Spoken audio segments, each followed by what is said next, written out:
Ready, set, go! Yes mga kakeme, isang araw na naman ang ating kakaharapin with our hair rebonding session, the home service edition. At dito nga sa may daan ay talagang ang vibes at ang ating energy ay nakaka 100% na dahil nga meron tayong narinig na kasala no o tugtugan dyan sa may daanan na makikikain nga sana kami kaso sobrang aga pa dyan mga kakeme, kaya naman dumiretso na kami dito sa may bagong sikat para sa ating first set of rebonding.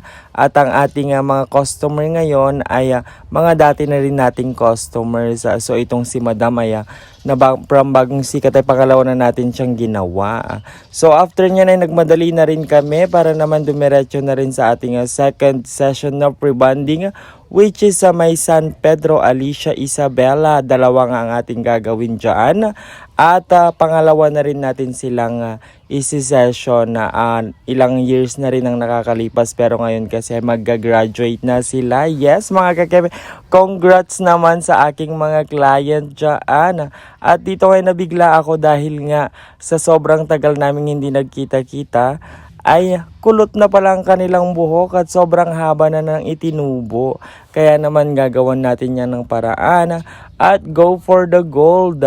At dahil nga dalawang ating ginawa dyan ay talaga namang ginawa natin ng 100% natin, kaya naman nag-overtime tayo dyan.